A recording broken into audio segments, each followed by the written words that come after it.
ভক্ত যদি হাসে ভগবান হাসে, ভক্ত যদি কাঁদে ভগবান কাঁদে। আপনাদের কাছে নিবেদন, ভগবানকে পেতে গেলে বৈষ্ণবকে সম্মান দিতে হবে।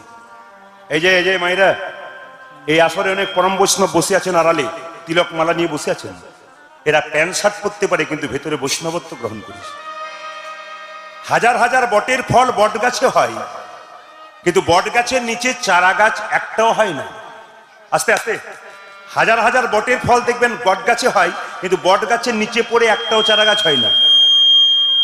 পাখিতে খেয়ে ছাতের কার্নিশে পায়খানা করে, তার থেকে বট গাছ হয়। হাজার হাজার লোকের মুখে কীর্তন শুনলে আপনার কোনো লাভ হবে না, যতক্ষণ না বৈষ্ণবের মুখে মধুমাখার নাম শুনবেন। বৈষ্ণব কাকে বলে একটা একটা করে জানবেন। সংস্কৃত ভাষা কিন্তু সহজ করে বলবো। ত্রিনাদপি শুনিছেন তরিব সহিষ্ণুনা অমানেন মান দেন কীর্তনীয় সদা। ভেঙে দিচ্ছে আপনাদের। ত্রিনাদপি শুনিছেন মানে কি? বৈষ্ণবের স্বভাবটা কেমন? ঘাসের উপরে পা দেবেন, ঘাস মাথা নিচু করবে, পা উঠাবে না, আবার উঠাবে। কিন্তু বৈষ্ণবকে হাজার আঘাত করুন, 10টা খারাপ কথা বলুন, ওই যে বৈষ্ণব মাথা নিচু করবে আর বৈষ্ণব মাথা উঁচু করবে না, ইনি বৈষ্ণব। তাতে প্যান্ট শার্ট পরে থাকতে পারে, শাড়ি পরে থাকতে পারে, আর আধুনিকা হতে পারে, কিন্তু যদি এই গুণগুলো থাকে উনি বৈষ্ণব হতে পারে। আর বৈষ্ণব কাকে বলে? তরিব সহিষ্ণুনা। একটা গাছ, বিরাট বড় গাছ, তাকে কাটছেন। যখন গাছটাকে কাটছেন, গাছ যখন মাটিতে পড়বে তার আগে দেখবেন পড়ার আগে ছায়া দান করবে, ফল দান করবে। বৈষ্ণবকে হাজার আঘাত করুন, কিন্তু বৈষ্ণব দেখবেন আপনাকে হরিনাম দিয়েই যাবে। যতই মারবেন, যতই আঘাত করুন, যতই খারাপ কথা করুন, হরিবোল বলবে। আমাদের লজ্জার ব্যাপারটা কি জানেন? আস্তে মায়াপুর নবদ্বীপে চলে যাবেন, বিদেশ থেকে কটা চামড়া ছেলেগুলো, এইটুকুটুকু বাচ্চাগুলো তিলক নিয়েছে, মালা নিয়েছে, হরিনাম করছে। তা আমার একজন পরিচিত বন্ধু বলে, জানিস আমি কি করেছিলাম? বলে কি? এই পাকা পাকা লাল লাল গাল তো, মনে হলো একটু গালটা টিপে ধরি। ছোট্ট ছেলে তিলক নিয়েছে, হরিনাম করছে, ভাবলাম ওটা গালটা টিপে দিই। তো লক্ষ্য করুন, যে না গালটা এরকম করে টিপে ধরেছে, অমনি ছেলেটা কি করলো জানেন? হরে কৃষ্ণ হরে কৃষ্ণ। তার মানে কি বলুন তো? ওই ভদ্রলোক বললে আমি তো অপমানিত হয়ে গেলাম। আমাদের এখানে যদি কোনো ছেলেকে আবার গাল টিপে দেওয়া হয়, ও যত রকমের গাল জানে সব গাল এক এক করে বের করবে।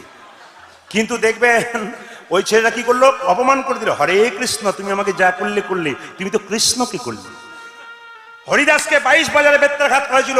হরিদাসের অঙ্গে যত না আঘাত হয়েছে, মহাপ্রভুর অঙ্গে তত আঘাত হয়েছে। এই জন্য বৈষ্ণবকে আপনি হাজার আঘাত করবেন, ওটা বৈষ্ণবকে নয়, আপনি ভগবানকে করলেন। কোন সাধু ব্যক্তি রাস্তা দিয়ে পেরিয়ে যাচ্ছে, এখনো সাধু ব্যক্তি পৃথিবীতে আছে বলে চন্দ্র সূর্য উঠছে, এখনো সাধু ব্যক্তি পৃথিবীতে আছে বলে জোয়ার ভাটা হচ্ছে, এখনো সাধু ব্যক্তি আছে বলে অনেক ঘটনা ঘটছে। কিন্তু দিনের পর দিন সাধু কমছে, ভক্ত কমছে। তার প্রমাণ কি? দেখবেন গাভীর দুগ্ধ আর বেরোচ্ছে না, ইঞ্জেকশন দিতে হচ্ছে, তারপর দুগ্ধ বেরোচ্ছে। আপনি সবজি তুলছেন মাঠে, বেগুন টেগুন দিচ্ছেন, সবকিছু ইঞ্জেকশনের মাধ্যমে হচ্ছে। এই যে মালাটা আমরা পরে আছি, এই মালা আগে পড়লে এইখানে নিলেই সুগন্ধ খুব সুন্দর বেরোতো, এখন কেমিক্যাল দিয়ে তৈরি হয়। আমরা মালাটা নেওয়ার পর যখন বাসায় খুলি না, বা সকালবেলায় দেখি এগুলো খুব চুলকাচ্ছে, কেন? মাঝে মাঝে ঘাও হয়ে যায়। তাহলে এখন আমরা কোন নকল জায়গায় পৌঁছাচ্ছি?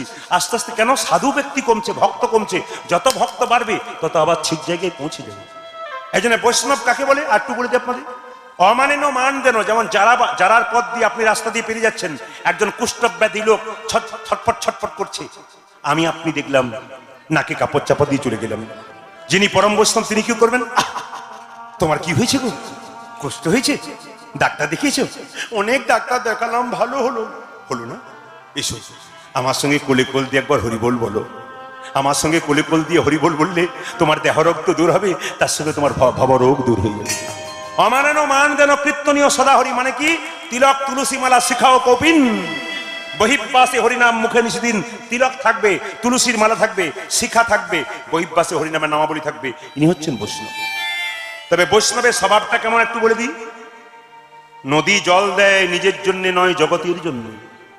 গাছ ফল দেয় নিজের জন্য নয়, জগতের জন্য। বৈষ্ণব নাম দেয় নিজের জন্য নয়, জগতের জন্য। হাটে আপনি গাভী কিনেছেন, বাছুর কিনেছেন, গাভীটাকে দড়ি দিয়ে টেনে আনছেন, গাভী আসছে না। আসবে কখন? যখন বাছুরটাকে ধরে ধরে আনবেন, গাভী তার পেছন পেছন আসবে।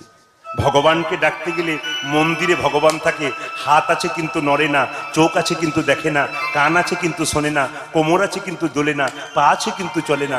কি করে? ওই জায়গাটা উপাসনার জায়গা, আসল জায়গা বৈষ্ণব। কেন? বৈষ্ণবের বশ কৃষ্ণ, সর্বশাস্ত্রে কয় এইসব জানি রহ বৈষ্ণবের আশ্রয়। বৈষ্ণব কাউকে অপমান করে না। প্রমাণ দেখুন, একটা কলেজে পড়া মেয়ে 3 তলা ছাদের উপরে দাঁড়িয়ে আছে। একজন বৈষ্ণব মাথানেরা গঙ্গা থেকে স্নান করে বেরোচ্ছে, আর কলেজে পড়া মেয়েটা কি করছে দেখুন। ওই বৈষ্ণবের মাথাতে তাক করে থু। বৈষ্ণব দেখলো, মাথায় থুতু ফেলে দিল। মেয়েটাকে জিজ্ঞেস করলো, মা তুই আমার মাথায় থুতু ফেলে দিলি? স্বভাবটা দেখুন কেমন। আমরা হলে কি করতাম? তার বাবাকে কেউ মেয়েকে সামলান, কোথায় থুতু ফেলতে হয় জানে না, বলতাম। আর বৈষ্ণব বললো, মা তুই থুতু ফেলে দিলি? আচ্ছা ঠিক আছে, আমি আবার গঙ্গা স্নান করে আসি। মেয়েটা খুব মজা পাচ্ছে, আবার গঙ্গা স্নান করে আসছে, আবার থু। আবার ফেলে দিলি? আচ্ছা আবার যাই। আবার গঙ্গা স্নান করতে গেছে, আবার তাক করে থু, তুই আবার ফেলে দিলি। 10 বার গেছে, 10 বার থুতু ফেলেছে। 11 বার যখন থুতুটা ফেলতে যাবে, মেয়ের বাবা দেখতে পেয়ে বলছে, চুপ কর, এদিকে আয়। লজ্জা করে না তুই? বৈষ্ণবের মাথায় থুতু ফেলছিস, তুই লজ্জা করে না? এদিকে আয়। বৈষ্ণবের চরণে ক্ষমা চেয়ে নি। বলছে, বাবা বৈষ্ণব তো কোনো প্রতিবাদ করে না, ওই জন্য আমার মজা লাগছিল, বৈষ্ণবের মাথায় থুতু দিলাম। খবরদার তুই আমাকে বাবা বলবি না, এমন মেয়ে আমার জন্ম দেওয়া অন্যায় হয়েছে। বৈষ্ণব বলছে, বাবা আপনার মেয়েকে আপনি বকবেন না, আপনার মেয়ের জন্য না আমার লাভ হয়ে গেছে। বলে, কি লাভ হয়েছে? একবার গঙ্গা স্নান করলে 1 জন্মের পাপ দূর হয়। আমি 10 বার গঙ্গা স্নান করেছি, আমার জন্ম জন্মান্তরে যত পাপ। হরি বল, হরি বল। ভগবানকে কাছে রাখতে চান, গুরু আশ্রয় করতে হবে। যে যেখানে বসে আছেন গুরু আশ্রয় করতে হবে। যদি আপনি গুরু আশ্রয় না করেন তবে আপনার জীবন বৃথা। এই যে আমি কীর্তন গান শিখেছি, কাঠের মতো লাগছে। এই যে আমরা যে কীর্তন গান শিখেছি, আমাদের একজন গুরু আছে। যিনি খোল বাজাচ্ছে তারও গুরু আছে, যে যা যন্ত্র বাজাচ্ছে সকলে গুরু আছে। প্রত্যেকের জীবনে গুরু যদি না থাকে তবে জীবন সফল হয় না। এই জন্য যারা গুরু মন্ত্র নেন নাই তাদের জীবন বেকার হয়ে গেল। আপনি থালা থালা আপেল কলা মন্দিরে নিয়ে যাবেন, ও নিয়ে যাওয়াই হলো আপনার, ভগবান একটাও গ্রহণ করবে না। কিন্তু যে আচ্ছা ওইখানে যারা দাঁড়িয়ে আছেন আপনারা বসুন, মায়েদের খুব অসুবিধা হচ্ছে ওখানে, এত ভক্তের ঢল সামলানো যায় না। আপনি বসুন, মায়েদেরকে আগে জায়গা দিন। বয়স্ক মায়েরা যারা দাঁড়িয়েছে জায়গা দিন আগে। হরে কৃষ্ণ। তো মন দিয়ে শুনবেন, কোন একজন বৈষ্ণব আপনার বাড়িতে এসে প্রশ্ন করলো, মা তোমার হাতে একটু জল খাবো। আপনি বলবেন, হ্যাঁ হ্যাঁ জল খাবেন। আপনি জলের গ্লাসটা হাতে নিয়ে গেলেন, ওনাকে দিতে যাবেন, উনি প্রশ্ন করলেন, মা তোমার দীক্ষা হয়েছে তো? আপনি বলবেন, না আমার দীক্ষা হয়নি। উনি বলবেন, তবে তোমার হাতে জল স্পর্শ করবো না। তাহলে মানুষগুলো জন্মগ্রহণ করলেন, বৈষ্ণবের সেবা করাতে পারলেন না, ব্রাহ্মণের সেবা করাতে পারলেন না, তবে আপনার জীবন কিন্তু বৃথাই হয়ে গেল। এই জন্য সমাজের মধ্যে বৈষ্ণব এবং ব্রাহ্মণকে যদি কেউ সম্মান না দিতে পারে তবে গোবিন্দের কৃপা হবে না। ভগবান কৃষ্ণ দুজনকে খুব ভালোবাসতেন, একটা গরু মানে গাভী আর ব্রাহ্মণ, এই দুজনকে কিন্তু সর্বশ্রেষ্ঠ জায়গায় রেখেছেন তিনি। কেন? ব্রাহ্মণ আমাদের বেদকর্ম কুলধর্ম শিখিয়ে আমাদের পরপারে পত্রকে পরিষ্কার করায়, আর বৈষ্ণব কি করে? হরিনাম দিয়ে জগৎ উদ্ধার করে। বৈষ্ণবের সঙ্গে ব্রাহ্মণের একটা তফাৎ আছে, কিন্তু শাস্ত্রের কথা আমি বললাম। দেখবেন ব্রাহ্মণকে প্রণাম করলে উনি আশীর্বাদ করেন, কিন্তু বৈষ্ণবকে প্রণাম করলে উনি ঘুরিয়ে আবার আপনাকে প্রণাম করেন। এইটাই তফাৎ। ব্রাহ্মণ থেকে যিনি বৈষ্ণব হবেন তার লাভ কিন্তু বেশি, ব্রাহ্মণ থেকে যদি কেউ বৈষ্ণব হয় তার কিন্তু লাভ বেশি আছে। এই জন্য আপনাদের কাছে নিবেদন রইল, যে যেখানে বসে আছেন গুরু মন্ত্র নিয়ে নেবেন। প্রশ্ন করবেন, দীক্ষা মানে কি? যারা যারা দীক্ষা নিয়েছেন তাদের প্রথম কর্তব্য কি? যে যেখানে বসে আছেন শুনে নিন। যারা যারা দীক্ষা নিয়েছেন তাদের প্রথম কর্তব্য কি? দীক্ষা মানে দিয়ে খা। আপনি যখন থেকে দীক্ষা নিয়েছেন, আপনি দুপুরবেলায় খাবার যা যা রান্না করেছেন আমি দেখবো না। আপনি মাছ রান্না করেছেন না পেঁয়াজ রান্না করেছেন ওগুলো দেখবো না। আগে আপনার প্রথম কর্তব্য হবে, আপনি তুলসী পাতা, গঙ্গা জল, একটা বাতাসা গোবিন্দের চরণ দিয়ে প্রণাম করে তারপর আপনি সেবা করবেন। আগে গোবিন্দকে দিতে হবে, তারপর আপনি খাবেন। দিয়ে খা, এর নাম দীক্ষা। আর দীক্ষা মানে কি? দেখা। দেখা মানে কি? যেমন আমরা যখন জন্ম হয় তখন দুটো চোখ হয়, আর গুরুমন্ত্র নিলে আরেকটা চোখ হয়, চোখটার নাম জ্ঞান চক্ষু। যদি কারো জ্ঞান চক্ষুর উদয় হয় মা, তবে সে গোবিন্দ দর্শন তাড়াতাড়ি করতে পারে। তবে গুরুমন্ত্র যার কাছ থেকে নেবেন মাথায় খুব রাখবেন, গুরু কিন্তু নিজেকে ভগবান বলবে না। অনেক গুরু আছে আমি দেখেছি শিষ্যকে বোঝাই, আরে ভগবানকে ডাকবে কি, গুরুই তো ভগবান, আমি তো ভগবান, আমাকে ভজনা করলে হবে। জানবেন ইনি গুরু, ইনার কোনো গুরুত্বই নেই। গুরুকে আপনি ভগবান ভাবতে পারেন, কিন্তু গুরু নিজেকে কোনোদিন ভগবান ভাববেন না, ভগবানের দাস ভাববেন, তিনি প্রকৃত গুরু। আবার দেখবেন গুরু মন্ত্র দেবার আগে যিনি পাকা গুরু, যেমন ধরুন মাঠে ধান ফলাবে কিংবা ফসল ফলাবে, আগে তো জমিটাকে উর্বর করতে হবে, তবে বীজ দেবে। গুরু মন্ত্র নেবার আগে 1 বছর ধরে যারা পাকা গুরু হয় তারা কি বলে, 1 বছর ধরে হরে কৃষ্ণ নামটা করো, নামের মাধ্যমে আগে উর্বর করো, বীজ দিলেই কাজ হয়ে যাবে। কিন্তু আপনার যদি অতুল আগ্রহ থাকে আমি হরিনাম নেবো, আমি গুরু নাম নেবো, তাহলে কিন্তু আপনার কাজ হয়ে যাবে। পাকা চাষি যদি আপনি হন, পাকা মাঠ যদি আপনার হয়, আপনি ভজনের সাধনে দেওয়া হয়ে যাবে আপনার। এই জন্য বলে যায় আপনাদেরকে, যারা গুরুমন্ত্র নিয়েছেন তারা এখন জন্ম হয়েছে তাদের, আর গুরুমন্ত্র যারা নেন নাই তাদের এখনো জন্ম হয় নাই। কিরকম জন্ম হয়নি একটা প্রমাণ দিয়ে দিই। আপনাদের গ্রামটার নাম হচ্ছে জারা গ্রাম। একটা গ্রামে একটা ছেলে ভিক্ষা করতে যাচ্ছে। ওই ছেলেটার বয়স হচ্ছে মাত্র 5 বছর। কাঁধে নিয়েছে কি ভিক্ষার ঝুলি, আর হরিনামের নামাবলীকে মাথায় নিয়েছে। তো একটা গ্রামে ভিক্ষা করতে যাচ্ছে, এই গ্রামটার নাম যেমন জারা গ্রাম, যে গ্রামে ভিক্ষা করতে যাচ্ছে ওই গ্রামটার নাম সত্যগ্রাম। মিথ্যা গ্রাম নয়, সত্যগ্রাম। ওখানে যে যাকে দেখে সত্য কথাই বলে। তো ছেলেটা যখন ঢুকছে গ্রামে ভিক্ষা করতে, একজন দোকানদার জিজ্ঞেস করছে, খোকা এত সকাল সকাল সন্ধে হলো কেন? মানে বুঝতে পেরেছেন, এত সকাল সকাল তো সন্ধে হলো কেন, মানে এত কম বয়সে হরিনাম করছিস কেন? ছেলে কি উত্তর দিল জানেন? দোকানদার, পথটা যে অনেক দূর গো, সকাল সকাল না সাজিলে সন্ধ্যার আগে পৌঁছানো যাবে। হরি বল, হরি বল। নিমাই যখন সন্ন্যাস নিতে গিয়েছিল দীক্ষাগুরু, তিনি প্রশ্ন করেছিলেন বয়স কত? 24। 50 ঊর্ধ্ব বানং ব্রজে, 50-এর উপরে সন্ন্যাস নেওয়া হয়, এখন নেওয়া হয় না। সঙ্গে সঙ্গে নিমাই প্রশ্ন করেছিল, গুরুদেব 50-এর আগে যদি আমি মরে যাই, আমার তাহলে নেওয়া হয় না? পদ্মপাতার জল করে টলমল, কে কখন চলে যাবে কেউ জানে না। ট্রেন আসবার সময় সিগন্যাল দেয়, আমরা জানতে পারি ট্রেন আসে। মৃত্যু আসবার সময় কোনো সিগন্যাল দেয় না, যে কোনো মানুষের জীবনে যে কোনো মুহূর্তে আসতে পারে। এই জন্য আপনাদের কাছে নিবেদন রইল, কে কখন চলে যাবে যাবে জানে না। সংসারের জন্য অনেক করলেন, শেষে আপনাকে কামতে হবে, আপনাকে ঠকতে হবে, কিন্তু ওনার জন্য কিছু করে যান, ওখানে বিচারটা সমান হবে। গ্রামে হরিনাম করতে যাচ্ছে, গ্রামটার নাম কি বললাম একটু জোরে বলুন তো? যাক, কি গ্রাম বললাম? সত্যগ্রাম।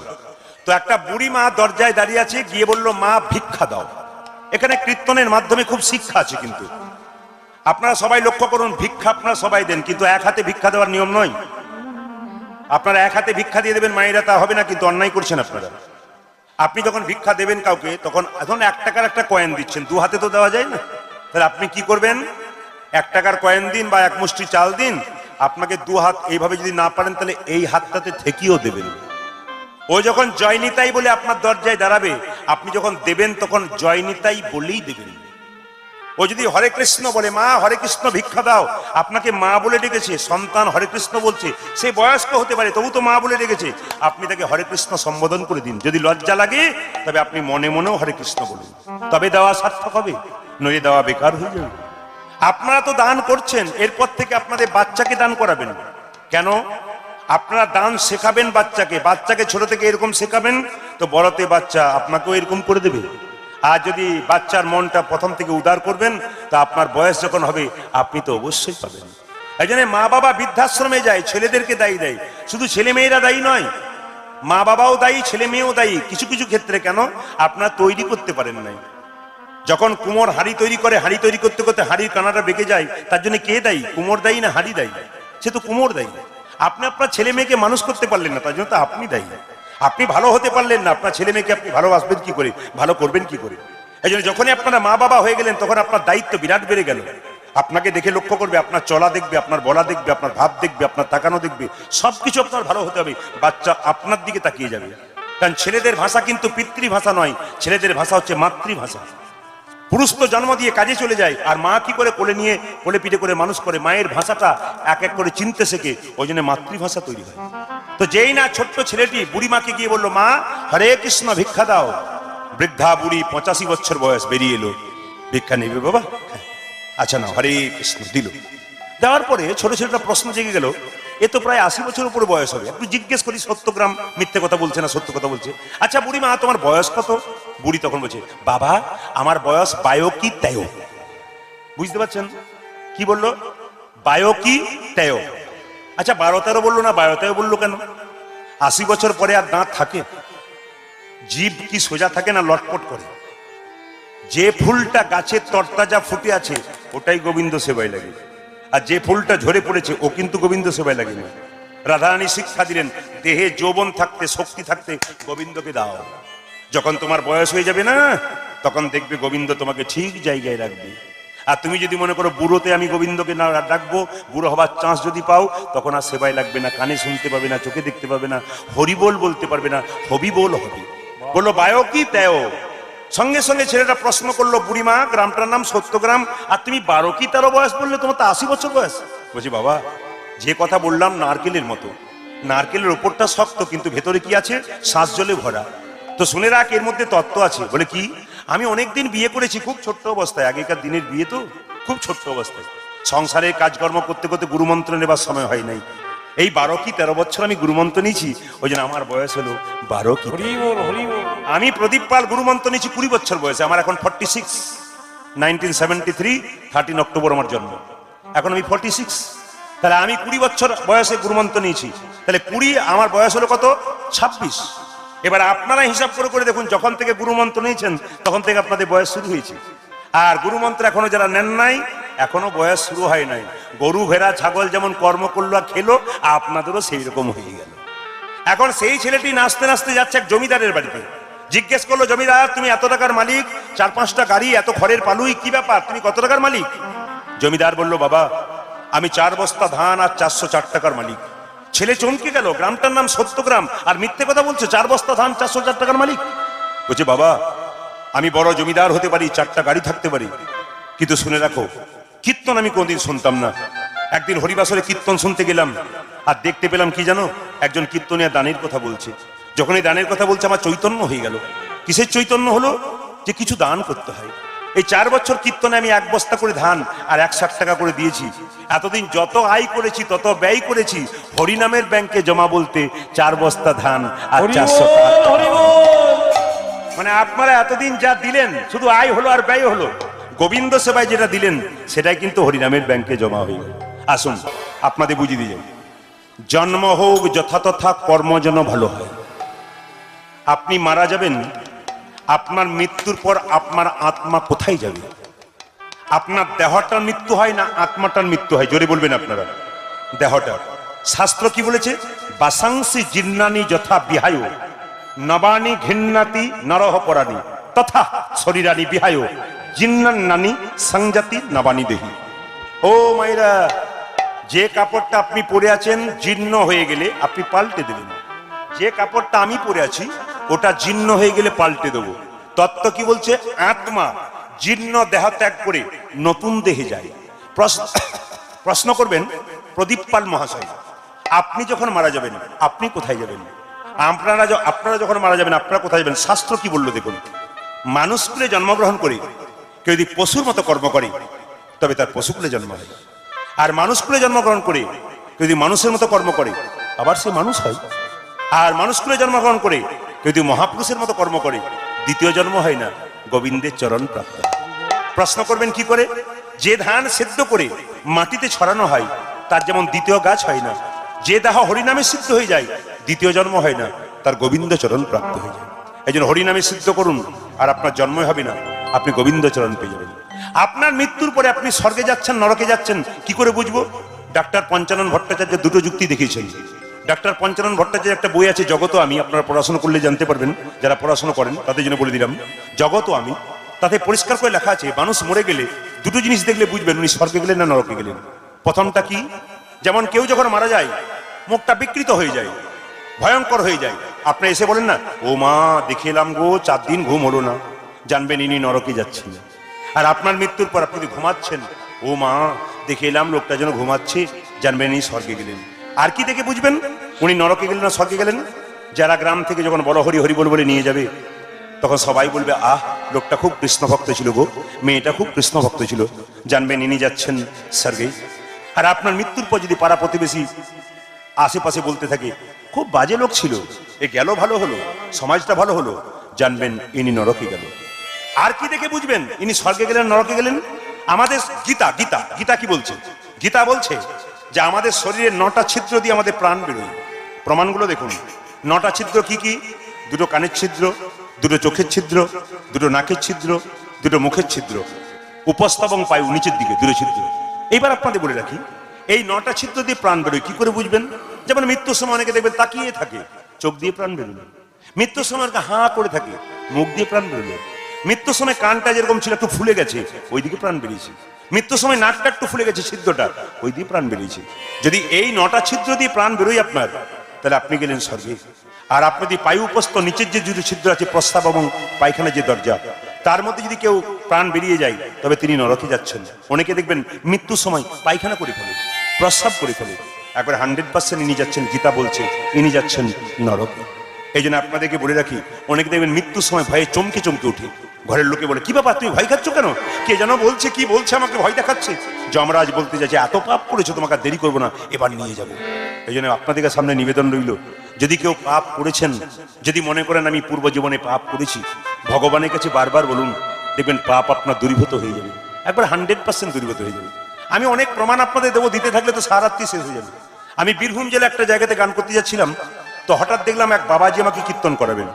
তো বাবাজি কি করছেন, যত ট্রাক বাস যাচ্ছে রোডে, একটা বড় লাঠি ধরেছে, তিলকমালা সব, আর গাড়িগুলোতে মারছে, এরকম করে জোরে লাঠি মারছে আর থামাচ্ছে, পয়সা দাও, টাকা দাও, কীর্তন হবে। জিজ্ঞেস করলাম, বাবাজি আপনি বাবাজি মানুষ আর লাঠি নিয়ে দাঁড়িয়ে আছেন, টাকা আদায় করছেন? বলছে, বাবা স্বভাব যায় না মূলে, আর কয়লার ময়লা যায় না ধুলে। আমার কাছে উনি এলেন, গল্প বললেন ছোট্ট করে। আমি ছিলাম বিখ্যাত ডাকাত, কুখ্যাত ডাকাত, চাপে পড়ে আমি হলাম, শিখে আমি হলাম সাধু। বলে কিরকম? বলছে, কত ছেলেকে মায়ের কোল থেকে নিয়ে পায়ে করে দেবে নষ্ট করে দিয়েছে, কত স্ত্রীর স্মৃতি সিঁদুর মুছে দিয়েছে। একদিন আমি একটা গ্রামে চুরি করতে গেলাম, এক দল চুরি করতে গিয়ে যখন ছুটতে শুরু করলাম, সবাই চোর চোর বলে ছুটে যাচ্ছে, আমি জায়গা পাচ্ছি না কোথায় লুকাবো। দেখতে পেলাম পুকুর ঘাটে একটা শ্মশান ঘাট, সেখানে একটা সুন্দর আশ্রম, এক সাধু বাবা লাল কাপড়টা গায়ে নিয়ে, লাল কাপড় পরে সেখানে ভজন করছে। সবাই দৌড়ছে টর্চ নিয়ে, চোর চোর বলে। আমি সাধু বাবা পাশে গেলাম, তার চাদরটাকে কেড়ে নিলাম, আমার গায়ে নিয়ে নিলাম। শ্মশানের যে ছাইগুলো ছিল আমার কপালে নিয়ে নিলাম। সাধু বাবার পাশে বসে বসে জপ করতে লাগলাম। সবাই আসছে, সাধু বাবাকেও প্রণাম করছে, আমাকেও প্রণাম করছে। তখন মনে মনে ভাবলাম, একদিনের সাধু সেজে মানুষ যদি এত প্রণাম করে, তাহলে চিরকাল যদি সাধু সেজে যায় মানুষ, তাহলে আমাকে তাই গো, হরি বল, হরি বল। আপনাদের কাছে নিবেদন রইল, যদি আমি পাপ, উনি বলছেন পাপ আর পারা সহ্য হয় না, আমাকে শাস্তি পেতেই হবে, তবে বাবা যতটা পারা যায় কম হয়ে যাবে। আপনারা যারা কীর্তন শুনতে এসছেন, বাবারা তো সেজেছে, মায়েরা সেজেছেন। বলে, কীর্তনের আগে যা সাজলাম আপনি বাসায় ছিলেন কি করে জানবেন? আমি সাজলাম কেমন? ভগবান নারায়ণ লক্ষ্মীকে বলছে, দেখো এত সুন্দর দেওয়ালটা দিলাম, আবার চুনকাম করতে আরম্ভ করেছি। কালো রঙের দেওয়াল দিয়েছে কাউকে, ধরুন আমাকে কালো রঙের দেওয়াল দিয়েছে, আমি যদি পাউডার দিয়ে চুনকাম করি, ধোয়ার পরে তো আমার ওইটাই বেরিয়ে আসবে নাকি? না কি বলছেন? চুনকামটা আপনি কাকে দেখাচ্ছেন? ওটা নকল দেখাচ্ছেন, তো আসল জিনিস কি? গোবিন্দের নাম করলে আর গোবিন্দের ভজন সাধন করলে শরীরে কোনো কিছু লাগাতে হয় না, চমক বেড়ে যায় দিনের পর দিন। মাইক সেটে প্রবলেম হচ্ছে? বসতে পারছেন? আচ্ছা বসুন বসুন বসুন, আপনার অনেকের অসুবিধা হচ্ছে দেখতে পাচ্ছেন, একটু বসুন, একটু বসুন। হরে কৃষ্ণ। ঠিক আছে। গোবিন্দের সাধন ভজন করে যে মেয়েরা, রাধারানী কিন্তু কোনোদিন স্নো পাউডার মাখতো না। রাধাকে দেখলে আপনারা পাগল হয়ে যাবেন। কেন? ভেতরটাকে ঠিক রাখতে। আপনি নোংরা খাবার খাবেন আর শরীরে শক্তি বাড়াবেন, চামড়া তো আপনার কালো হবেই। যে নিরামিষ খায় সে হচ্ছে বট গাছের মতো, আর যে আমিষ খায় সে হলো কলা গাছের মতো। এই যে পেঁয়াজ রসুন যদি কেউ বেশি করে খায়, তবে নিতাই গৌর হরিবল হয়ে যাবে। পেঁয়াজ রসুনের জন্ম কোথা থেকে? অসুরের রক্ত থেকে। যে যত পেঁয়াজ রসুন খাবে তার তত আসুরিক প্রবৃত্তি বাড়বে।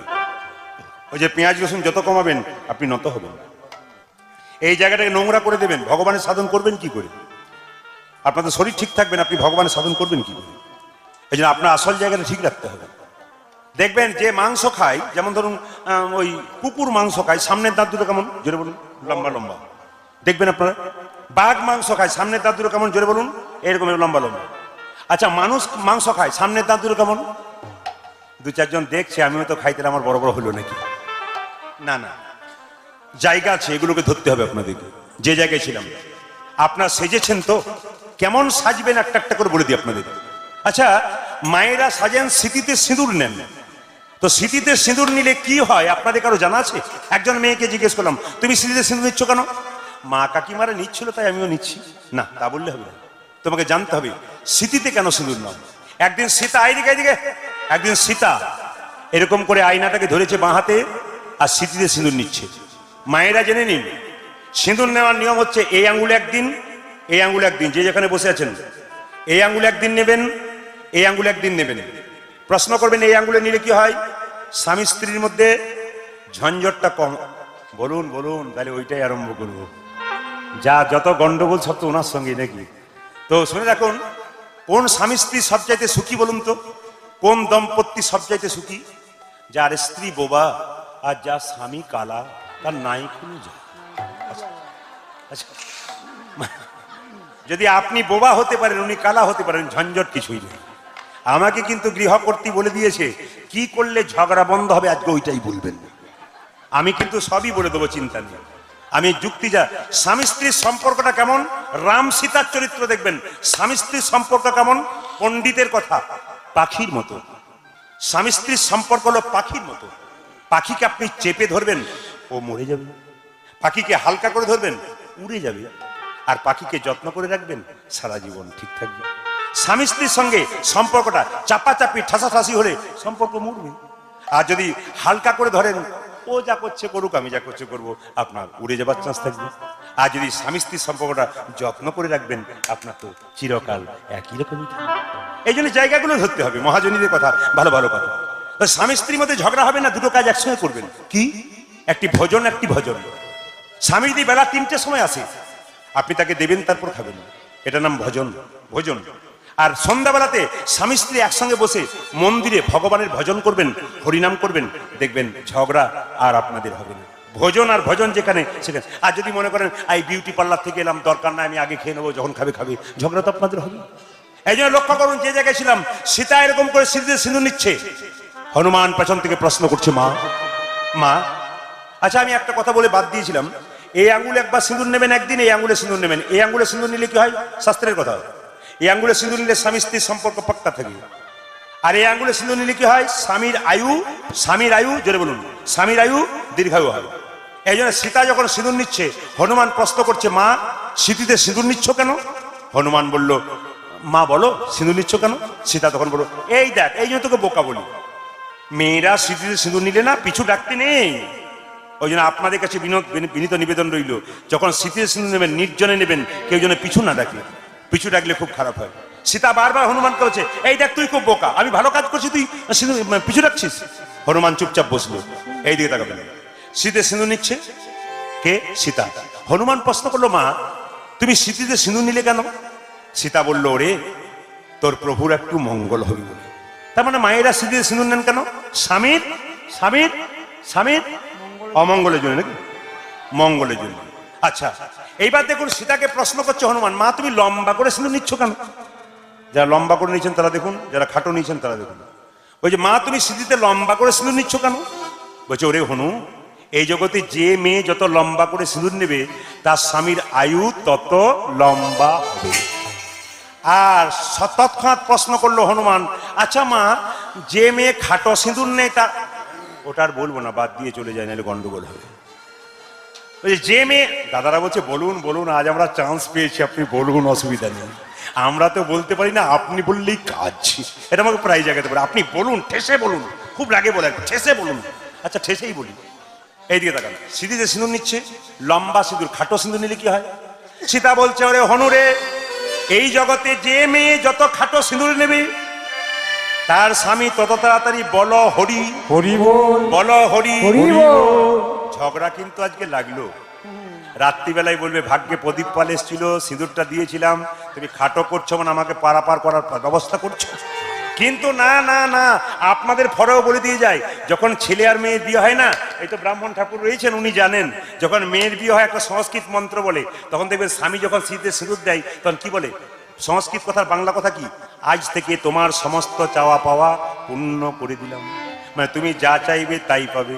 আজকে রাত্রিতে গিয়ে বলবেন, দিয়ে দাও কি সোনার বালা, দিয়ে দাও কানের দোল, 1 মাস পরে দেবো, 1 মাস গেল দিল না, 2 মাস পরে দেবো, দিল না, আপনি সিঁদুর খাটো করতে শুরু করে দিলেন। না না, এটা গেল বাইরের কথা। এবার বলি, সীতাকে প্রশ্ন করলো, আচ্ছা মা, সিঁদুর তো অনেকে সাইডে নাই নাকি? আপনাদের এখানে নাই না, দেখবেন স্মৃতি এইখানে, আর সবচেয়ে লজ্জার ব্যাপার সিঁদুর দেখবেন পাশে। যে মেয়ে যত স্মৃতি সিঁদুর সাইডে নাই, স্বামী স্ত্রীর সম্পর্ক সাইড হবার চান্স থাকে। এই জন্য আপনারা যত সাইড নেবেন সাইড হবার। এটা গেল বাইরের কথা।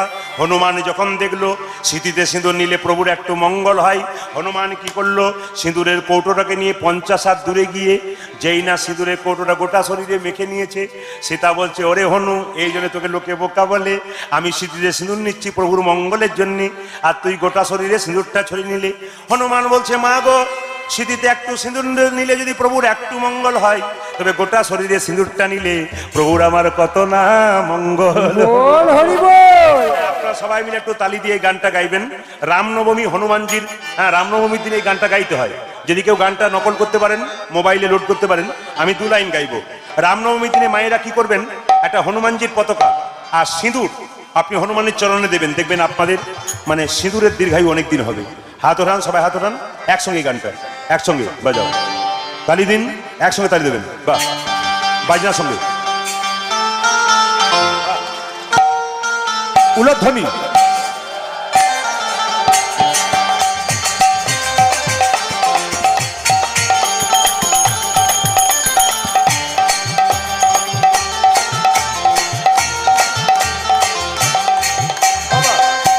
উলধ্বনি।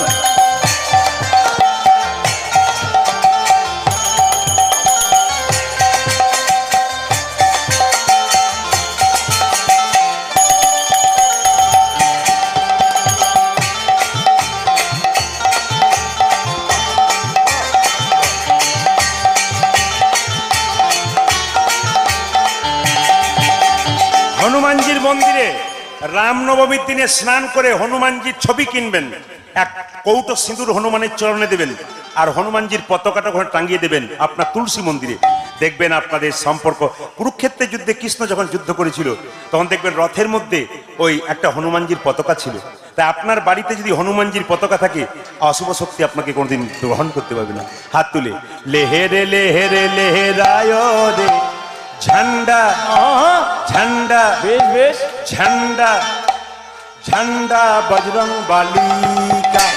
লেখে রে লেখে রে লেখে রে ঝান্ডা ঝান্ডা ঝান্ডা বজরং বলে লেহেরে লেহেরে লেহেরায় রে ঝান্ডা বজরং বালিকা।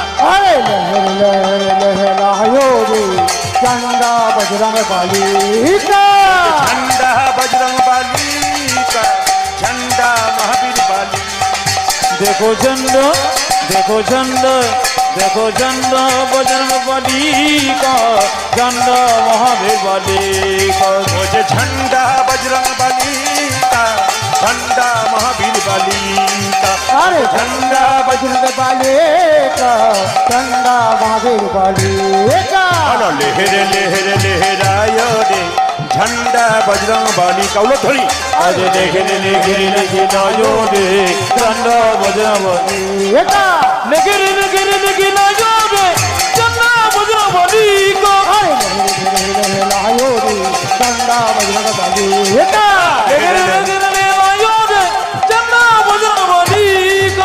রাধা রানী কি জয়। জোরে বলবেন। শ্যাম সুন্দর কি, রাধা মাধব কি, হরিবাসর কি, মহাপ্রভু কি, যাদের ঘুম আসছে তাদের কি? না না, পরীক্ষা হয়ে গেল যে আপনারা কত ডুবে গেছেন। আমি কি বলছি এদিকে না, জোরে বলুন। রাধা রানী কি, শ্যাম সুন্দর কি। এটা তো মায়েদের সাজার কথা বললাম। এবার যে সাজের কথা বলবো, আপনারা কন্ট্যাক্ট করে তুলসীর মালা নেবেন। যারা যারা কীর্তন শুনতে এসছেন, যারা কম বয়সের আছেন, প্রত্যেকে আছে নিবেদন রইল কীর্তনিয়া প্রদীপ পালের, আপনার তুলসীর মালা নেবেন। একটা নিবেদন আপনার সামনে পড়ে যায়, যে যেখানে বসে আছেন, কাল সকাল থেকে একজনকে দেখলে জয়নিতাই বলবেন। এটা প্রদীপ পালের নিবেদন রইল। আমি যতগুলো আসরে গান গাই, আসরে গান গাওয়ার পর আমি বলে দিই, সকালে যখন আমি গাড়ি নিয়ে বেরোবো না, যদি কেউ রাস্তায় আমাকে দেখতে পান, একটু জয়নিতাই বলবেন, তাহলে বুঝবো কাজ হয়ে গেছে। আমি যতগুলো গান করলাম, আজকে সকালে যেখান থেকে গান করলাম বেরোচ্ছি, মেয়েরা সব দরজায় দাঁড়িয়ে আছে। যে কোনোদিন জয়নিতাই বলে না, সে বলছে জয়নিতাই, তার মানে বুঝলাম কাজ হয়ে গেল। ওদের ঘরের মানুষরা বলছে, আপনি তো শুরু করে দিয়ে গেলেন। বলে হ্যাঁ, কাজ হবে। দাদা ভাইরা যারা কীর্তন শুনতে এসছেন, যে যেখানে বসে আছেন, কাল সকাল থেকে একজন একজনকে দেখলে জয়নিতাই বলবেন। আচ্ছা, হ্যালো করছেন, হ্যালো করার কি দরকার আছে? জয়নিতাই ভালো আছিস? আপনার বান্ধবীকে ফোন করছেন, ও যদি বলে কবে থেকে নিতাই হলি রে, বলে আজ থেকে হয়েছে, তুই আরম্ভ করে দিবি। আবার দেখবেন একজন বলছে আমি জয়নিতাই জয়নিতাই বলি, তো আমাকে ঠাট্টা করে, একজন খুব ঠাট্টা করে, ঠাট্টা করতে করতে ও ফেঁসে গেল। কেন? ও একদিন জয়নিতাই এমন হয়ে গেল, পাগল হল। মহাপ্রভু বলেছেন উচ্চস্বরে হরিনাম করবে, খুব চুপচাপ নয়। কেন? উচ্চস্বরে হরিনাম করলে কি হয়? তোমারও হবে, যে শুনবে তারও হবে। শুধু তাই নয়, পশু পাখি এরা বলতে পারে না, এদেরও হয়ে যাবে। এই জন্য আপনি জোরে জোরে হরি বল বলবেন, কে কোথায় ঠাট্টা করছে আপনি দেখবেন না। হিন্দুদের সবচেয়ে লজ্জার ব্যাপার একটাই, কি বলুন তো? তুলসীর মালা তিলক নিলেই পাশের বাড়ির লোকটা বলে বাবা রে কত বড় ভক্ত হয়ে গেল। না না, এটা আমাদের অন্যায়। হাতি চলে বাজার, কুত্তা ভুকে হাজার। হাতি রাস্তা দিয়ে যায়, কুকুর ঘেউ ঘেউ করে, হাতি কুকুরের দিকে তাকায়। যারা কৃষ্ণ ভক্ত হয় তারা হাতির মতো, আর যারা নিন্দুক হয় তারা কুকুরের মতো। আপনারা কুকুরগুলোর দিকে কোনো মতে তাকাবেন না। আপনাদের কাছে নিবেদন, কুকুর যারা, তারা নিন্দা করে করে বেড়ায়। আপনি হরিনাম করবেন, নিন্দা করবে, এসব কুকুরগুলোর দিকে তাকাবেন না, আপনার জীবন সুন্দর হবে না। এই জন্য আপনাদেরকে বলে দিয়ে যাই, যারা যারা হরিনাম শুনছেন, কাল সকাল থেকে একজন একজনকে দেখলে জয়নিতাই বলবেন। জোরে বলুন, কি বলবেন? আর একটু জোরে বলুন। না না, সামনে বললেন, শেষের দাদা ভাইরা মায়েরা সবাই বলুন, কি বলবেন? সবাই মিলে একসঙ্গে বলুন, আরো জোরে বলুন, আরো জোরে বলুন।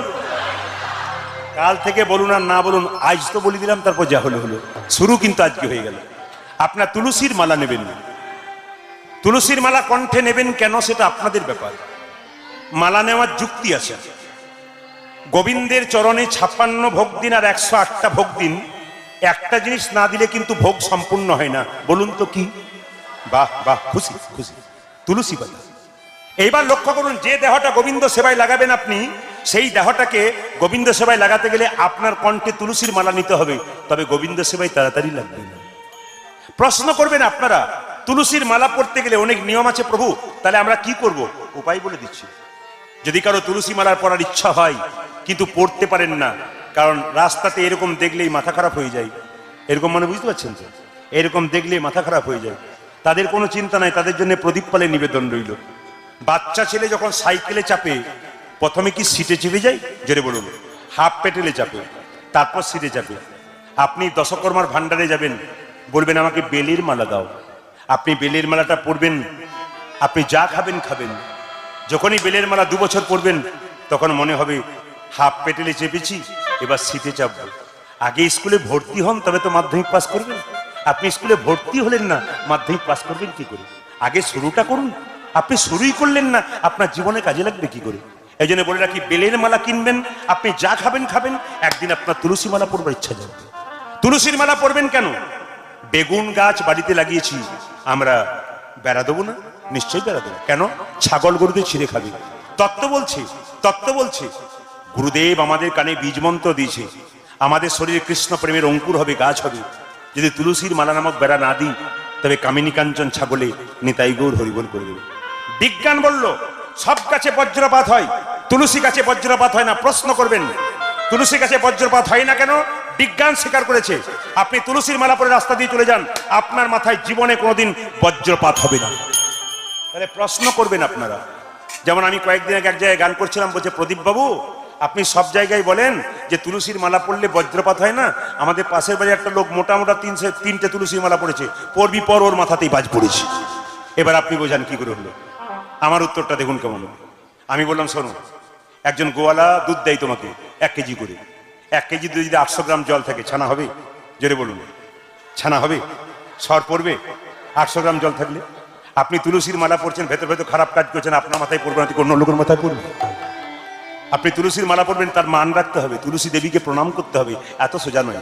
এই যে তুলসীর মালা পড়ার বিজ্ঞান যুক্তি দেখালাম, ধর্মের যুক্তিটা কি? আপনি কলকাতা যাচ্ছেন ট্রেনে, আপনি মারা গেলেন, আমরা কীর্তন করতে এসেছিলাম ট্রেনে, বললাম কোথাকার কে, একে ট্রেন থেকে ফেলে দে, যদি কণ্ঠে তুলসীর মালা না থাকে। আর যদি কণ্ঠে একটা তুলসীর মালা থাকে, কি বলবো? ওরে এ আর কেউ নয়, একজন কৃষ্ণ ভক্ত বটে, একে যেখানে সেখানে ফেলে দিস না, একটি স্টেশনে নামিয়ে দে, কোনো সাধুগুরু বসতে হবে, কৃপা হলে দেহটা সৎকার করে দেবে। আপনার দেহটা সৎকার হয়ে যাবে তুলসীর মালা যদি আপনারা পড়তে পারেন। দেখবেন কোনো মেয়ে সোনার মালা পড়েছে, সোনার দোল পড়েছে, মাথায় কাপড় নাই, হাতে শাখা নাই, রাস্তা দিয়ে ঢ্যাং ঢ্যাং করে চলে যাচ্ছে। পুরুষ ওর মুখের দিকে চাইবে, পায়ের দিকে চাইবে না। কিন্তু কোনো রমণী সোনার মালা পরেছে, তার ফাঁকে একটা তুলসীর মালা পরেছে, সিঁথিতে সিঁদুর নিয়েছে, মাথায় কাপড় নিয়েছে। পুরুষ তার মুখের দিকে চাইতে চাইতে একবার পায়ের দিকে চাইবে। কেন? আপনি কোনটা চান? পায়ের দিকে চান না মুখের দিকে চান? আপনারা এইটা চান ও রমণীর মতো রমণী হন। নারী যদি নারীর মতো হয় পুরুষকে উপরে ওঠায়, আর নারী যদি আনারী হয় পুরুষকে নিচে নামায়। আপনার নারী হন। চিন্তামণি ছিল সেরকম নারী, পতিতা মেয়ে হয়ে বিল্লমঙ্গলকে কৃষ্ণচরণ পাইয়ে দিয়েছিল। নারী ছিল কে? রামী রজকিনী চণ্ডীদাসকে পদকর্তা তৈরি করেছিল। নারী ছিল কে? পদ্মাবতী জয়দেবকে কৃষ্ণচরণ পাইয়ে দিয়েছিল। এই যে আমরা দিনের পর দিন কীর্তন করতে বেরিয়েছি, 365 দিনের মধ্যে হিসাব যদি করা যায় প্রায় 320 দিন বাড়ি থেকে বেরিয়েছি। আমাদের রমণীরা যদি আমাদের সাহায্য না করেন, দড়ি যদি টানতে থাকে, তাহলে নিতাই গৌর হরি বল সাহস দি দড়িদের কীর্তন করবে, কীর্তন করবে, সংসার নাই কথা মানে বলছি। তাহলে লক্ষ্য করুন, নারী যদি নারীর মতো হয় পুরুষ ওপরে ওঠে, আর নারী যদি আনারী হয় পুরুষ নিচের দিকে নেমে যায়। আপনার সেরকম নারী হন, আপনি যার সঙ্গে আছেন তাহলে অনেক উঁচুতে তাকে ওঠানোর চেষ্টা করুন। সংসার সুখ, এই জন্য তো বলেছে। মায়েরা বলুন তো, অনেকে বলে আর কীর্তন শোনা আমাদের, বলে কেন? কীর্তন কি করে শুনবো, সংসার করেছি। আচ্ছা, আপনারা যারা বলেন সংসার করেছি, সংসার করেছেন? আচ্ছা, কে কে সংসার করেছেন ভেবে তুলবেন। কে কে সংসার করেছেন হাত তুলুন তো। একজনও নাই, সব ব্রহ্মচারী নাকি? अरे कोई नहीं संसार किया, सब सन्यास बन गया क्या? अरे हाथ तो उठाई भाई। না না, সংসার কেউ করে নাই। কেন? আমার বাবা করে নাই, আমি করি না, আমার দাদু করে নাই। কেন? সংসার ছিল। কেন? কৃষ্ণ ভজিবার তরে জীব সংসারে আইনু। তাহলে সংসার ছিল, আপনি করেন নাই, আমি করি নাই। এই জন্য মহাজন বলেছে সংসার সুখের হয় পুরুষের গুণে। দেখেন পাওয়ার, দেখুন কেমন। যখন বলছে সংসার সুখের পুরুষের গুণে, দাদা ভাইরা দূরে বসে আছেন তো আপনারা বুঝছেন না, বলছে না না রমণীর গুণে। আচ্ছা বলুন তো, সংসার সুখের হয় রমণীর গুণে। একটা যুক্তি দেখায়। আপনারা বলছেন রমণীর গুণে, বলুন আপনি লক্ষ্মীর ঝাঁপি সুন্দর সংসার করতে চাইছেন, কিন্তু আপনার স্বামী যদি রাত্রিবেলায় দরজা খোলো বাসন্তী হবে? সংসার সুখের হয় রমণীর গুণে, গুণবান স্বামী যদি থাকে তার স্বামী। এক পক্ষে হয় না, দুপক্ষে হয়। এই যে তুলসীর মালা আপনারা পড়বেন, তবে আস্তে আস্তে আস্তে তুলসীর মালা পড়বেন, কিন্তু পেঁয়াজ রসুন খাবেন না, নিরামিষ খেতে হবে। এই দিকে তাকাবেন। তুলসীর মালা পড়লে নিরামিষ। একজন বলছে প্রদীপ বাবু এখন তুলসীর মালা পড়লে নিরামিষ খেতে হয় না। বলে কেন? এখন তুলসী মালা সিস্টেম চেঞ্জ। কেন? প্যাঁচ সিস্টেম তুলসীর মালা, খোলাও যায় পড়াও যায়। রাত্রিবেলায় বিয়ে বাড়িতে নিমন্ত্রণ খেতে যাব, সবাই যাচ্ছে, আমি যেতে পারছি না, পেঁয়াজ খুলে দিলাম, আবার সকালবেলায় পেঁয়াজ লাগিয়ে দিলাম। সবাই মিলে যেন তুলসীর মালা পড়তে পারেন, তাই হাত তুলে সবাই গান। তো মহাপ্রভু নবদ্বীপের মাটিতে এসেছিলেন, তিনি যদি না আসতেন তাহলে আপনারা হরিনাম শুনতে আসতেন না। তিনি যদি কৃপা করে আমাদের দরজায় নিতাই চাঁদকে না পাঠাতেন তাহলে আপনারা জয় নিতাই বলে কোনোদিন ডাকতে পারতেন না। তিনি এসেছিলেন বলেই আজ ভক্তমণ্ডলী হরিবাসরে আসতে পেরেছেন। যারা দূর দূরান্ত থেকে এসছেন হরিনাম শ্রবণ করার জন্যে অক্লান্ত পরিশ্রম করে, যারা কাছের আছেন সকলের জন্য ভগবানের কাছে প্রার্থনা করি আপনাদের সকলের মঙ্গল হোক, কৃষ্ণ কৃপা হোক, এবং বাড়িতে বাড়িতে একটা করে কৃষ্ণ ভক্ত সন্তান হোক। প্রশ্ন করবেন প্রদীপ বাবু আপনি কেন আমাদের ছেলে মেয়ের জন্য গাড়ি বাড়ি টাকা পয়সা চাইলেন না, আপনি কেন কৃষ্ণ ভক্ত সন্তান চাইলেন না? আসলে সচিমাতা নিমাইকে বলেছিল, নিমাই তোর বাবার পিণ্ডটা দিয়াই। তো নিমাই বলেছিল মা পিণ্ড দিলে কি হয়? তো সচিমাতা বলেছিল পিণ্ড দিলে 7 বংশ উদ্ধার হয়। নিমাই বলেছিল মা তুমি তো বলছো পিণ্ড দিলে 7 বংশ উদ্ধার হয়, কিন্তু কোন বংশে একজন কৃষ্ণ ভক্ত সন্তান জন্ম নিলে তার 7 বংশ নয়, তার 14 বংশ উদ্ধার হয়। এই জন্য আপনাদের বাড়িতে বাড়িতে একটা করে কৃষ্ণ ভক্ত সন্তান জন্ম নিলে আমাদের সকলের 14 বংশ উদ্ধার হবে এবং মহাপ্রভুর কৃপা হবে। একজন আমাকে প্রশ্ন করছে প্রদীপ বাবু আমি আমার ছেলের জন্য 2 কোটি টাকা রেখে গেছি, আমার চিন্তা নাই মরে গেলেও কোনো অসুবিধা নেই, ছেলে চেয়ারের ওপরে পায়ের ওপর পা দিয়ে বসে খাবে, কোনো অসুবিধা নেই। আমি ওকে প্রশ্ন করলাম যে ছেলেটি তৈরি করলেন টাকা রেখে দিলেন, ছেলেটি কেমন তৈরি করলেন ওটার দিকে আপনাকে চিন্তা করতে হবে। ছেলে যদি 2 কোটি টাকাটা মদ মাংস গাঁজা খারাপ খারাপ কাজ করে কাটিয়ে দেবে না, এ আপনি কি করে জানলেন? প্রত্যেকটা পরিবারে যে একটা কৃষ্ণ ভক্ত সন্তান জন্ম হয়, তাহলে যেভাবে ইনারা কীর্তন গান করাচ্ছেন, শম্ভুচন্দ্র রায়ের স্মৃতির উদ্দেশ্যে সন্তান কীর্তন করাচ্ছেন, আপনারা টাকা পয়সা রোজগার করবেন, যারা ভবিষ্যতে চলে যাবে বা চলে গেছেন অতীতে, তাদের স্মৃতি উদ্দেশ্যে কিছু করতে পারবেন, এরকম সন্তান তৈরি করে যান। আপনারা যখন কীর্তন শুনতে বসবেন যে কোনো জায়গায়, যে কোনো আসরে, কীর্তন শুনতে বসবার সময় প্রণাম করে বসবেন, আর উঠবেন তখন প্রণাম করে উঠবেন, এটা নিয়ম। কিন্তু আপনি ভাগবত পাঠের আসরে যান, প্রণাম করে বসবেন, আবার উঠবার সময় প্রয়োজনে উঠতে পারেন, আবার আপনি প্রণাম করে উঠবেন। তবে অনেকে বলছে কি করে প্রণাম করব, চটি জুতো নিয়েই তো আমরা সামাল। না না, চটি জুতোর দায়িত্ব আমি নিতে পারবো না, ওগুলো আপনার চটির ওপরেই বসুন, কিন্তু প্রণাম করে বসুন। তবে কিছু কিছু জায়গায় কমিটি চটি জুতো রাখার ব্যবস্থা করে। আমি কালকে যেখানে গাইছিলাম মুকুটমণিপুর ওই সাইডে, ওখানে দেখলাম চটি জুতো রাখার ব্যবস্থা করেছেন। কিন্তু কীর্তনের শেষে কেউ কেউ দেখতে পাচ্ছে নতুন চটি যারা এসেছিল, পুরনোগুলো দিয়ে কোনো ভদ্রলোক নতুন নিয়ে পালিয়ে গেছে। মানে হরিনামের আসরে কিছু ভদ্রলোক আসেন যারা পুরনো চটিগুলোকে দিয়ে নতুনগুলোকে নিয়ে যায় আর কি। এই জন্য যারা এই সমস্ত চটির কাজ করে, ওদের সত্যি ভগবানের কাছে প্রার্থনা করুন চিরকাল যেন চটি চুরি করে করেই যায় আর কি। এটা কিন্তু মাথায় রাখবেন। একবার জোরে বলুন রাধা রানী কি জয়। না, যে পরিমাণ ভক্ত হয়েছে তাতে একটু জোরে আশা করছিলাম। নিতাই চাঁদ কি, বাহ, বেড়েছে, আরো বাড়বে। শ্যাম সুন্দর কি, পেছনে যা ভক্ত আছে অনেক দূর পর্যন্ত, ওরা তো আমাকে দেখতে পাচ্ছে না, আমি ওদের খুব একটা দেখতে পাচ্ছি না, কিন্তু আমি দেখতে না পেলেও একজন কিন্তু দেখছে, তিনি ভগবান। কোনো মানুষ যদি খারাপ, এদিকে কোনো মানুষ যদি খারাপ কাজ করতে যায়, ও দেখবেন চারদিকে তাকায়। কোন দিকে বলুন তো? একবার সামনের দিকে কেউ আসছে নাকি, একবার পেছন দিকে আসছে নাকি, একবার ডান দিকে কেউ দেখছে নাকি, বাঁ দিকে কেউ দেখছে নাকি। একদিকে তাকালে ও আর কাজ করতে পারবে না খারাপ। কোনটা বলুন তো? ওপর দিকে। কেন? ওপরে তাকালেই বুঝবেন ওপরে একজন আছে। এটা প্রমাণ দিয়ে দিই, এইদিকে প্রমাণ দিয়ে দিই। ওপরে একজন, দু চারজন বলছে ওপরে একজন কি, জোরে বলবেন তো, আস্তে আস্তে আস্তে আস্তে, শব্দ নয়। আসলে অনেক ভক্ত হয়ে গেলে এরকমই হয়। এদিকে ওপরে একজন আছে, প্রমাণ দিয়ে দিই আপনাদের। আপনাদের মেদিনীপুরে হয় কিনা জানি না, আমাদের ওই বীরভূম বিভিন্ন জায়গাতে ওই তিনটে যা যার বাড়িতে থাকে, মাঝে মাঝে একটু হয়। কি নিয়ে হয়? কাজ নিয়ে হয়, আমি দেখেছি। তো যে ঝগড়া করে সে তো হাজারটা বলে বেড়ায়, আর যে পারে না সে বলে বল, হ্যাঁ বল, যত খুশি বল, হ্যাঁ বল, ওপরে একজন আছে। হ্যাঁ উপরে একজন আছে। দেখবেন ও পারে না যখন ওইটাই বলে, ঝগড়া করতে পারতে কি বলে ওপরে একজন আছে। এটা প্রমাণ দিন। একটি ছেলের নতুন বিয়ে হয়েছে, আস্তে আস্তে নতুন বিয়ে হয়েছে, তো নতুন বিয়ে হওয়ার পর ও একটু সন্ধ্যাবেলাতে মোড়ের মাথা যাওয়ার অভ্যাস আছে। আচ্ছা। মোড়ের মাথা মানে ভালো কাজ হয় ওখানে নাকি, কি বলছেন আপনি? মোড়ের মাথাতে কি কাজ হয়? যত রকমের নেশা টেশা আড্ডা সবকিছুই হয়। আপনাদের দিকে নয়, অন্যদিকের জন্য বললেন। তো মোড়ের মাথাতে আড্ডা হচ্ছে। উনি রাত 9টার সময়, সন্ধে 6টায় বলে গেছে ভালো ভালো রান্না করে রাখবে, ঠিক 9টায় এসে খাবো। এখন নতুন বউ বিয়ে হয়েছে, রান্না বান্না করে রেখেছে, উনি সেই 9টায় আসবেন। একটু ঘুমিয়ে পড়েছে, দরজাটা ঠেসিয়ে, জানলাটা খোলা আছে। দুজন চোর এখন খুব তাকাচ্ছে। কিভাবে জানেন?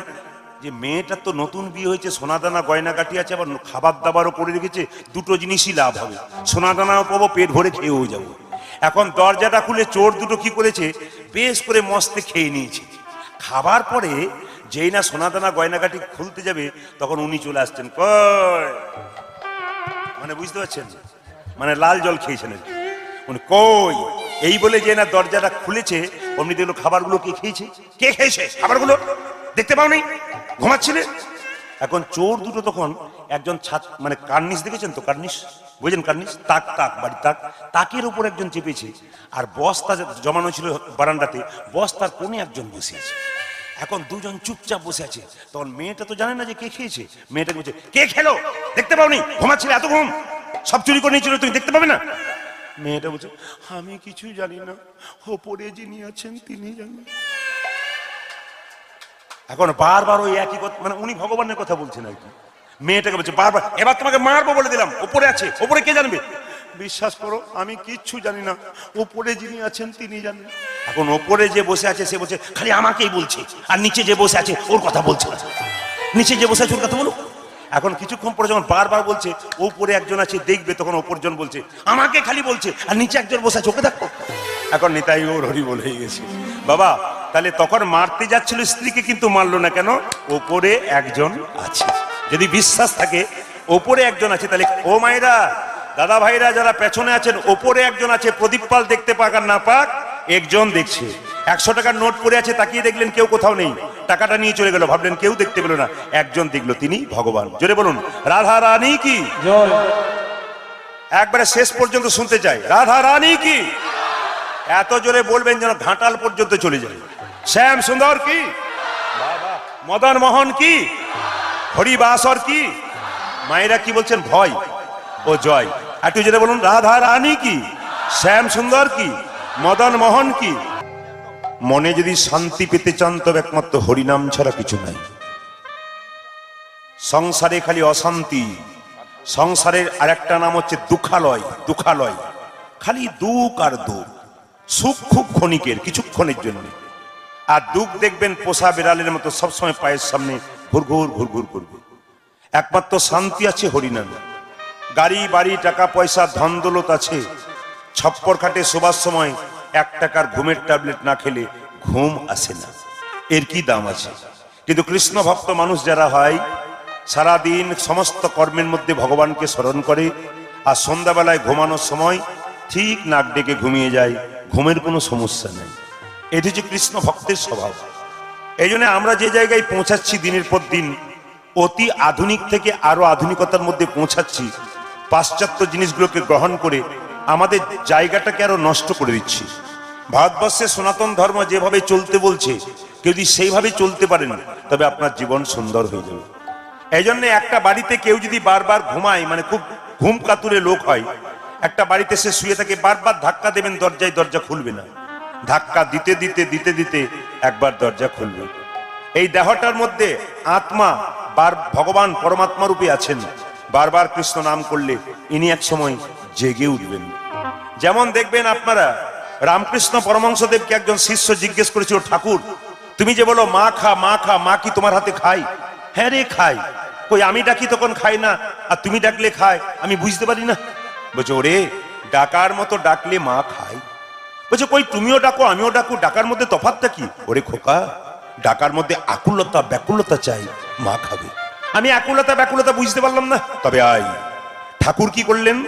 ছেলেটাকে ধরে নিয়ে গিয়ে পুকুরের ঘাটে কিছুক্ষণ ডুবিয়ে রাখলেন। যখন উঠালেন তখন বললো, হ্যাঁ রে, তোকে যখন জলে ডুবালাম তখন তোর ভেতরটা কেমন করছিল? ঠাকুর, ভেতরটা আমার আকুপাকু আকুপাকু করছিল, এই বুঝি প্রাণটা বেরিয়ে যাবে। ভগবানকে ডাকবার সময় তোমার মন যদি আকুপাকু করে, ভগবান কি না এসে থাকতে পারে? তাই মহাপ্রভু এলেন কখন? 1400 শতাব্দে ফাল্গুন মাসের পূর্ণিমা তিথিতে, দোল পূর্ণিমার দিন। দিনটা ছিল 23শে ফাল্গুন। কেউ কেউ বলে শুক্রবার, কেউ কেউ বলে শনিবার। সামনে গন্ডগোল হচ্ছে পেছনে। কেউ কেউ বলে শুক্রবার, কেউ কেউ বলে শনিবার। এই জন্য জেনে নিন, মহাপ্রভু এসেছিলেন সন্ধে 5:46। তা মহাপ্রভু যখন এলেন মায়েরা, আসলে এত সুন্দর দেখতে মহাপ্রভু, মানে ছোট্ট অবস্থায় নবদ্বীপের মেয়েরা গঙ্গায় জল আনতে যায়, আর রাস্তায় যখন ধুলোতে খেলা করে, কাঁচা সোনার মতো রং, চাঁদের টুকরির মতো দেখতে, সেই ছেলেটাকে সবাই কোলে নিতে যায়। যত কোলে নিতে যায় বাচ্চাটা কান্নাকাটি করে।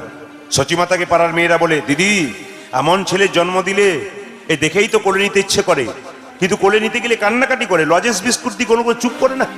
সচিমাতা বলছে, না না, আমার ছেলেকে লজেন্স বিস্কুট দিলে চুপ করবে না, আমার ছেলেকে কানে কৃষ্ণ নাম শুনিয়ে দাও, দেখবে ছেলে চুপ করে যাবে। কিভাবে শোনাচ্ছে দেখুন, পাড়ার মেয়েরা নিমাইকে কোলে নিয়ে, কৃষ্ণা কৃষ্ণা কৃষ্ণা কৃষ্ণা কৃষ্ণা কৃষ্ণা কৃষ্ণা কৃষ্ণা কৃষ্ণা কৃষ্ণা কৃষ্ণা কৃষ্ণা কৃষ্ণা কৃষ্ণা হে কৃষ্ণ কৃষ্ণ কৃষ্ণ কৃষ্ণ কৃষ্ণ কৃষ্ণ কৃষ্ণ হে কৃষ্ণ কৃষ্ণ কৃষ্ণ কৃষ্ণ কৃষ্ণ কৃষ্ণ কৃষ্ণ হে কৃষ্ণ কৃষ্ণ কৃষ্ণ কৃষ্ণ কৃষ্ণ কৃষ্ণ কৃষ্ণ হে কৃষ্ণ কৃষ্ণ কৃষ্ণ কৃষ্ণ কৃষ্ণ কৃষ্ণ কৃষ্ণ হে উলধ্বনি কৃষ্ণ হে উলধ্বনি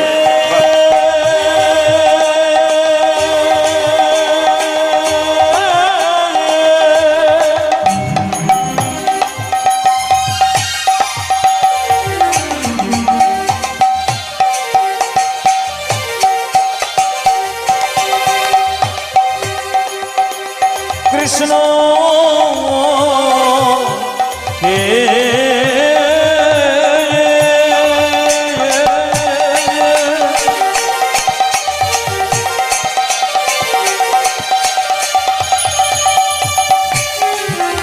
তুমি দেখো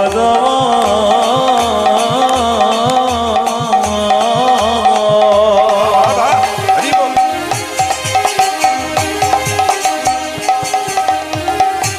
কৃষ্ণ